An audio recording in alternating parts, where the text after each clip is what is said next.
Welcome back to the Berg Podcast. Thanks for joining us today. With me today is Dan. Hey, everybody. And Ford. Hey, how's it going? And we're talking a little bit this morning about tribal knowledge. Tribal knowledge, I think, is the word you were using to describe it. Basically, like the idea that, and we've actually talked about this in different forms on the podcast already, where as you hand responsibilities to people who are growing into roles that you once occupied, right? How do you pass along the knowledge and experience that you already have in that role? And how do you decipher what information they should already know and how to gauge that? Yeah, and so when we've talked about this in the past, a lot of times we've talked about it from the sense of a piece of equipment, right? Like, how does an operator who has years in the seat and has learned to do specific things transfer that to an operator who's learning? And instead of making him learn it or her learn it by doing it, they say, hey, here's a better way to do this, right? And the way we saw it when we, as we grew, was that the younger people watched these seasoned veterans and picked it up. And so we identified that and said, well, it would be better if they felt comfortable enough to ask, or even in a perfect world, if the experienced operator just went to them and said, hey, we're going to do this today. There's a better way to do it. I'm going to do this. I'll show you how I'm doing it, and then you can follow me. And a couple of things happened over the last week. And I was thinking it doesn't just apply to operators, right? Like, it applies to everybody. And I realized we ran into a couple instances on a project where our team, who's very qualified, very experienced, had not run into the very specific scenario. And in this scenario, I saw the bid, I reviewed the bid, I saw the subquotes. Nothing on there triggered my attention, triggered me to worry about it, because the numbers looked right, everything looked right. And as we went to do it, the owner's rep called me, and the owner's rep said, hey, he's one of a good client that we've worked with a lot. He's a pretty straight guy and talks to me like he's my dad. And he said, do you just not like to make money anymore? And I said, what happened? And he explained it to me, and I was like, well, there's got to be a reason why we would do that. And so I said, I'll talk to you later. So I got off the phone and went down and I talked to Dylan, and I said, hey, why are we doing this? And he was like, well, the specs clearly call out this item. And I said, well, I understand that. I was like, but there's really no difference. It's just a language difference. What you call two things, these two items are very similar. And if you use the other one, it is available and you wouldn't have to do this extra work. And he was like, well, then why did they write it that way in the spec? And I was like, well, I acknowledge that. And in that moment, I realized I had failed to convey to them something that I knew, right? Mm-hmm. Something that I knew, which is, hey, if you see this specific language or these specific alterations to a measurement, it's not crucial.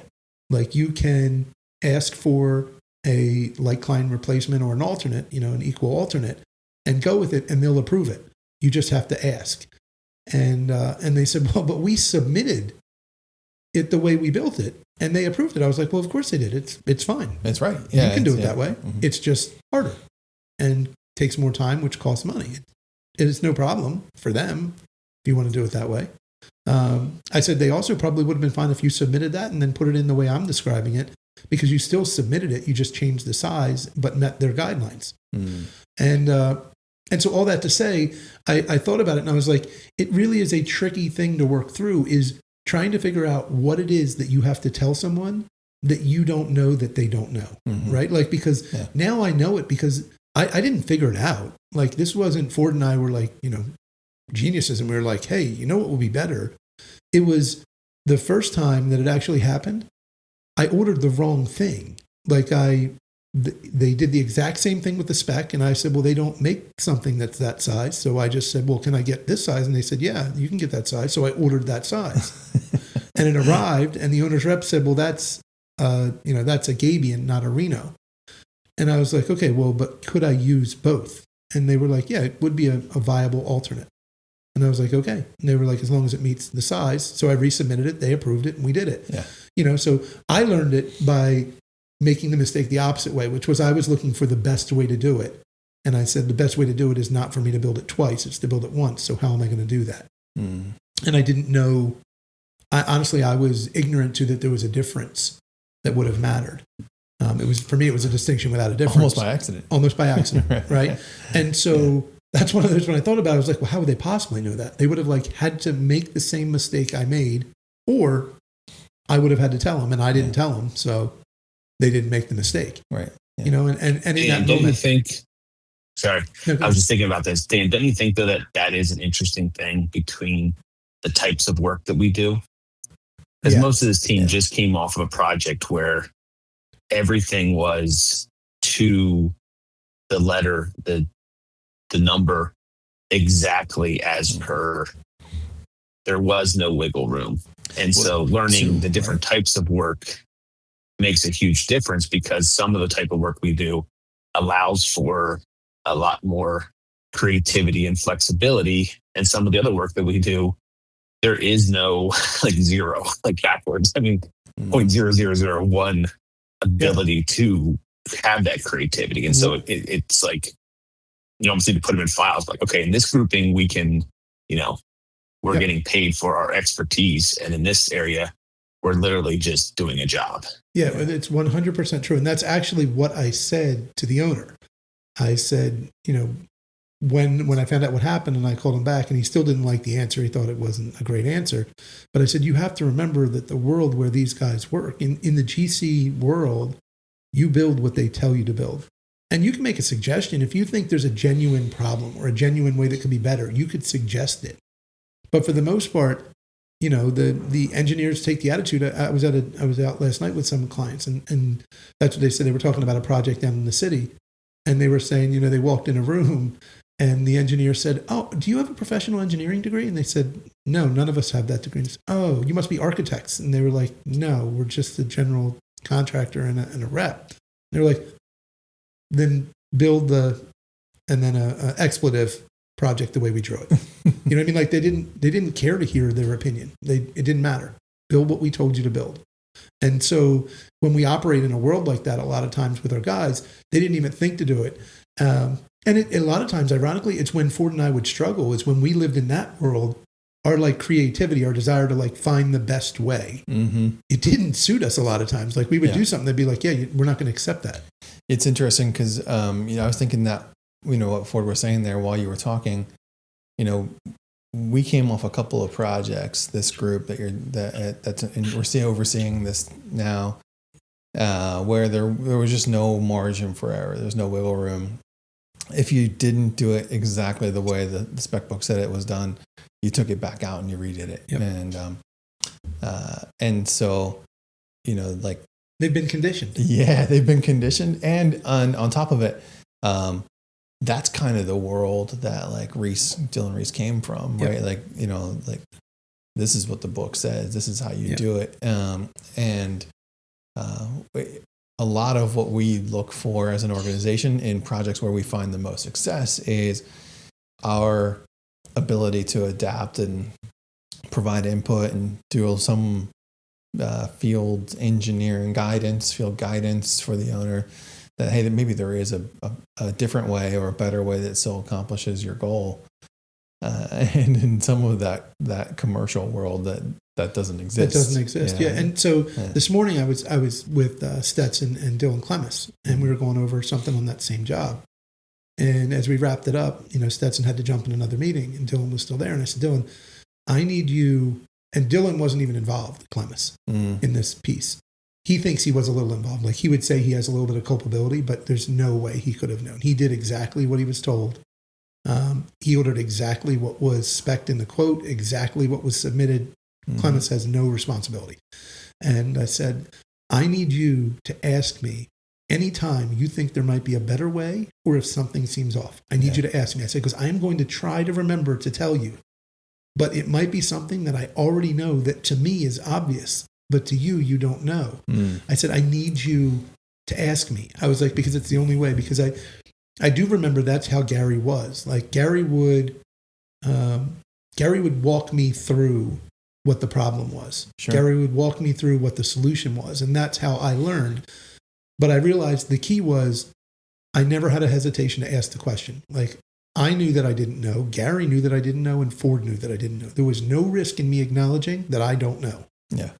And so I was trying to give Dylan and Stetson the room to say, like, "I know that you don't know, and that's fine. Yeah. We're not paying you because you know. We're paying you because of everything you can do and everything you know about what you know. Right, because you can. Because you can. But what I need you to do is I need you to quickly tell me when you don't know or when something seems off or you think there's a way to do something better. Tell me. And I may not have the answer, but I might. And I might be able to help you, or I might be able to say, yeah, let's try that, submit that, or do that this way, you know? And so in that way, I sort of put it on them a little bit to tell me, because it is hard. I don't know that I wasn't used to being on that side of the tribal knowledge, right? Because as Ford and I learned this, we learned it generally the hard way, right? Just because we went and did stuff. So to be on the other side of it now, where I'm the one that has the knowledge and is failing to get it to someone effectively, you know, it felt weird. It caught me off guard. I didn't expect it. And it wasn't the normal failure, right? Like normal failure for me, you've talked about is message delivered, message received, or message delivered, message received, right? It's that I say something, but it didn't effectively communicate what I actually wanted you to do. And then you hear it and you do something, but it wasn't exactly what I wanted you to do. It's me failing to communicate effectively. Yeah. But this was not that. This was me not even recognizing that I needed to communicate it. I had never considered, you know what I mean? It was so obvious to me that you wouldn't do it that way. That in that moment, I did it wrong the first time because I wouldn't have done it that way. So I never even considered sharing that information. You know, it's funny you say that because you're talking about like not having the knowledge and relying on other folks who knew you didn't have the knowledge to sort of guide you through the process, and how now you have accumulated the knowledge via your experience. And like trying to find that tipping point. Ford, you kind of brought this up a little bit, you know, when we first started talking about this, like finding the tipping point between, you know, acknowledging someone doesn't have the knowledge and letting them accumulate the knowledge. And I think that there's like it's a weird fine line, you know, are you lucky or are you good? Right. And in some ways, you know, I think you're acknowledging you might have gotten a little lucky at times in this regard. And in other ways, you probably were good enough to know what you didn't know and be transparent about it. So that's a tough spot to put someone in to ask them to operate in a leadership role right? Like, hey, you're going to have to maybe, you know, be a little lucky and get this right at times, and other times you're going to have to be super transparent, and which is tough to say, like, I don't have the answer. I need someone else to give it to me. Well, and it's, you know, go ahead, Ford. Well, there's two things about that I was thinking about. One is like we were talking about earlier, like I was thinking about electricity, like you need the male and the female end of the plug, because both someone has to be willing to receive it as well as the other person has to be willing to give it. Because if someone's willing to give you the information and someone doesn't take it, it's really irrelevant. So there has to be that. And another thing is that, you know, people get in leadership positions and they take the responsibility and the stress of that, you know, I should know everything. And the reality is that like none of us know everything. That's just, you know, unless we've done something 100 times already, and we're always doing something new or someone's designing something different or something of that nature. So it's very difficult. But I was actually thinking back to one of our very first projects in a certain division. And the other part was, you know, if you read each line item, maybe each pay item, or however you want to call it, or description, and do it individually, it won't actually work well. Like you can do it step by step, but actually you have to look at the whole thing. Because I was actually thinking about the time that we called it the double haul. And we were hauling the one material one way and running the trucks back empty. And someone looked at it and goes, let's run the other material back. Like we'll have to touch it twice, but we won't have to haul the trucks twice. And that made a big difference for us on that project. And it was one of those things where like, okay, if you looked at just the one line item, it said, load the material, haul it away. But then like 5 line items later, there was another item where we had to haul the material, a different material, back to that same location. Well, just making those trucks, you know, run both ways loaded was a huge savings for us, and allowed us to get out of some other issues on the project. And so there's some times where like that tunnel vision of like this line item says X, you got, you know, there might be another place where you can play that. And that literally is the construction game across the board, because there is no one's reinvented the wheel, as we like to say. I mean, there's a couple new toys out there for us to try, and, you know, the NCONs and the different things, but a lot of it is just using your cognitive ability to try and determine the best way to do things. And sometimes it's the way the estimator thought it out, and sometimes there's a different way or a better way, or you can combine things in order to make that difference up that will help make the project more successful. Well, and the places we see the most success historically, right, is somewhere where we had a good solid bid and a really good plan on how we were going to do it. And then we get there and we realize, like Ford's saying about the haulback or, placement of material. That was another one that we've done really well on. If a project suggests that I locate the import in one place, this is the place you're supposed to import to. But if we realize there's a more beneficial place that it might have an alternate, like Ford's saying, it may not really change the one bid item, but might change another bid item and make that go more efficiently, then that's a spot where we can be more effective and be more productive and do the work for the same exact number, but be more profitable, frankly. Mm-hmm. You know what I mean? And it didn't change anything. It didn't hurt anybody. We just found a better way. And it's where we've, like you said, it's where we've succeeded the most, is when we identify that, hey, this is the way to do this, but let's just make this tiny tweak, which makes a difference. Yeah. The other thing I was thinking as you were talking there is a difference between having experienced something and having been exposed to something. And I actually find this a lot in my world. And I think a little bit about the role and responsibility Kelsey's taken on over the last year. We just we talked about it a couple of weeks ago on the podcast. We're in 9/30 fiscal year end, and Kelsey's really taken on a lot of additional responsibility over the last 12 months. And so, we went to have our work day with our accountants. We invite them in. We've already given them a lot of the information that they're going to request. And as we're working through it, I'm referring to things that Kelsey is doing, has done. We walked out of that meeting and she was like, I had no idea that you expected me to talk in this meeting. Right. And poor Kels. And, I'm like, well, it's the stuff you've been doing. And in my mind, it was the same thing. I'm like, you've experienced all of these things. You're prepared to walk into this meeting and speak with authority on those topics. And in her mind, she was like, no, I've been exposed to those things because you've let me do some of them. You've asked me to be around them.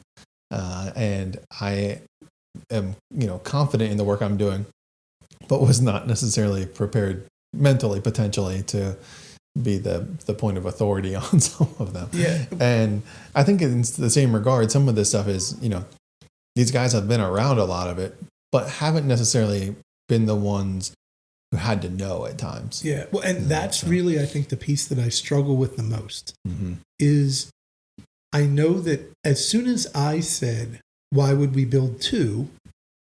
They were like, well, yeah, it'd obviously be better if we could build one. And I was like, well, but we could build one. You know what I mean? They knew the information. Yeah. But I also, when you were talking about Kels, what it makes me think is how much, and we use it, we have historically used, predictive index and that sort of thing, right? Yeah. But if you look at it that way, it starts to make more logical sense. Whether it be in me in this scenario that I'm discussing or in your Kelsey scenario, we would know from a predictive index standpoint that Kelsey could be very knowledgeable, very qualified, and she is likely not going to be the one that just wants to go out there and start talking, right? And be it's not who she wants to be, right? And so if we're going to do that, to your point, when you talk to me about this a lot, we need to accommodate for that and say okay, here's what we're going to ask you to do, because she is very qualified to do it and very capable. Right. She just has to be prepared to do it. But off the cuff, she's not going to do it. Whereas if you took my predictive index, you could walk me into a meeting and be like, Dan,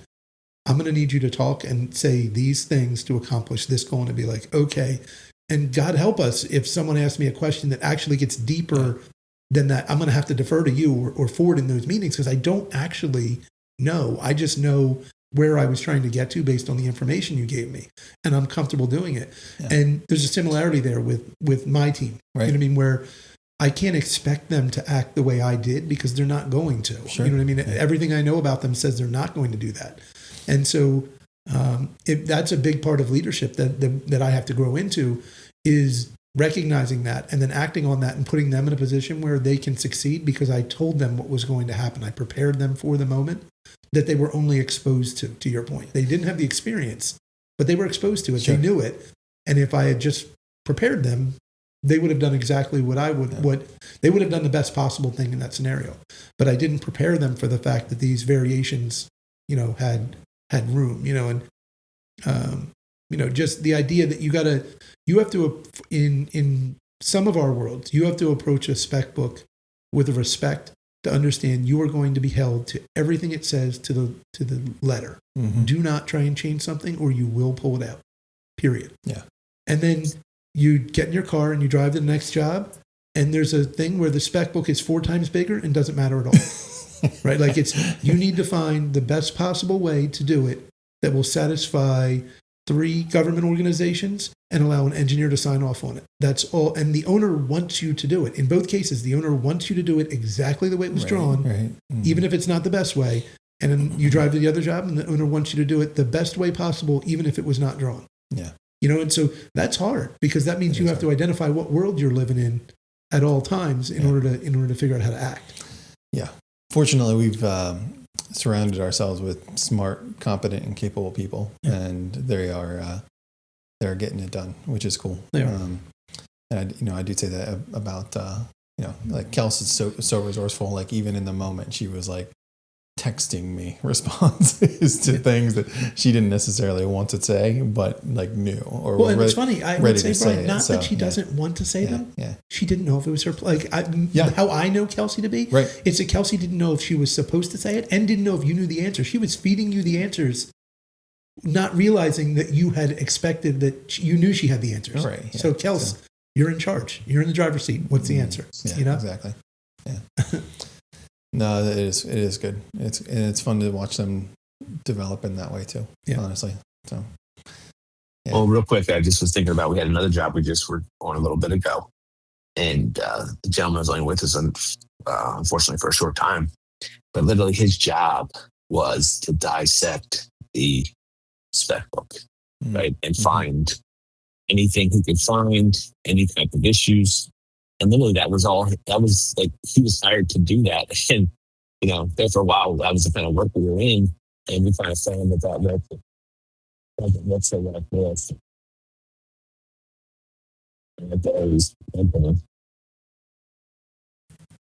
We're losing Ford a little bit there. We lost you there for a second. But yeah, we did. We brought somebody on whose specific job was to rip the spec book apart.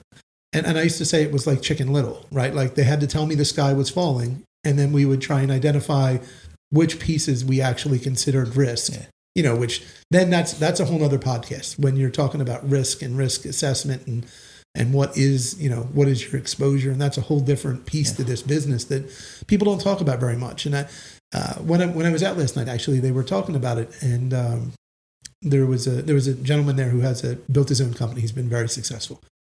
And he had worked for one of the big engineering firms. And he said he went down to corporate headquarters and he was like their top guy. And the owner and the president and the head of the board and everybody's there in this room. And they said, what we need you to do is we need you to do low risk, high profit work. And he said, I can do low risk work or I can do high profit work. Yeah. I cannot do both. Can't because both things, the risk is what they're paying for. And it was such a clean statement when he said it, because that is the truth. The best of our jobs are generally have a lot of risk, and we know it, and we view the risk as less dangerous, and we manage the risk, and we build in the price. And I would argue that is of the mistakes we've made, it was a misconception of what the risk was. Like our biggest issue, or the project we most struggled on, we failed to realize the risk that was on that project. Mm-hmm. It looked so normal that we just said, this is not risky. When in fact, looking back, everything about it was risky. Every piece of it was wrong for us. And we saw it through, and that's, a credit to us. But risk assessment is a big piece of it. And I just, I thought about that as Ford was talking about it. That's a big piece of this, is you only get that through experience to realize what's risky. It's not, exposure doesn't even help you. You can be exposed to it, but until you experience, Steve, we've talked about, Steve Keats said that when you two lose $250,000, that's when you're going to realize what risk is. That's what he told Ford and I. And when it happened, I I realized real fast. It made me real uncomfortable, but it was the experience. And to his point, years ago when he said that to us, I had to learn it that way. There was no other way to learn it. Because if I said like, hey, Brian, would you like to lose $50? You're gonna be like, I don't want to lose $50. Yeah. But it's not the same as if you go to your pocket and you're like, I had $50 in my pocket when I got out of my car, and now I don't. No, it's gone. Now it's gone, and I didn't spend it. I don't have anything to show for it. You know what I mean? That it's an experience that you have to. It's so like visceral that you have to. It has to happen to you before you really realize the gravity of what it means when you put these bids out. Yeah, for sure. I don't know if we jumped all over the place at the end there. I do feel like that's a good place to wrap it up. So, folks, hopefully you got something from this, and hopefully you come back for another episode.